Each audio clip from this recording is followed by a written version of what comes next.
To St. Paul now, where today Mayor Melvin Carter is celebrating the governor's decision to bring state workers back to the office. The mayor says the two have been talking about the importance of bringing workers back for months to help bring foot traffic back to St. Paul. The new policy will require state employees to come to the office at least 50% of the time starting June 1st.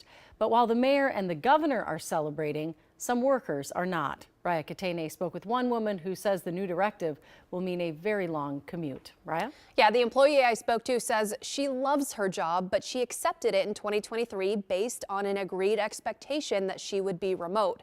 She works for the state's pollution control agency, and she wants to be clear she's not speaking on behalf of the agency tonight. This is simply her personal experience. Every evening, Bring this out to them. when Addison Otto logs off her computer, her work for the Minnesota Pollution Control Agency ends and the farm work begins. When I log off at the end of the day, I can walk out my back door and I can do chores. Addison and her family live on a 160-acre farm about 60 miles north of the agency's office in St. Paul. Be over an hour drive, depending on traffic. I would much rather, walk out on my lunch break and go pet a horse than go talk to a coworker. Sorry. All right, I'm gonna have to tip this. She says she took the job with the state over a year ago because she could mostly work from home. But the governor says starting in June, state employees living less than 75 miles away from their workplace will be required to return to the office at least half of the time. I'm proud of them. I want to keep them. I also know there's a lot of energy and ability that we can do when we're in the office a portion of the time. I cried. I cried multiple times last night.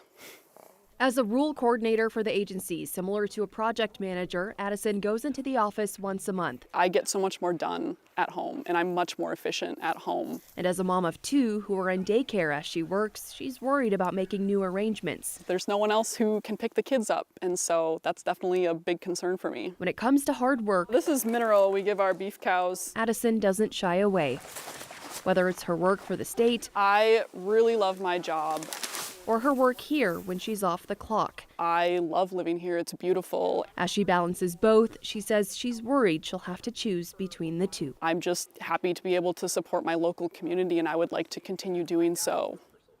Now, a big question on many people's minds, is there enough office space to accommodate these workers? The state says it's up to each agency to review its space needs, and shared spaces will continue to be used for hybrid work. The state also says about 60% of employees are already working in person, so not much of a change for those employees, but of course, some are very frustrated about this. Yeah, and it is just 50% of the time. But if you're trying to organize daycare, for example, by June 1st, that can be a big challenge. Absolutely, and we've spoken to a lot of union representatives as well who've been hearing from their members that are feeling very frustrated. All right, thank you, Raya.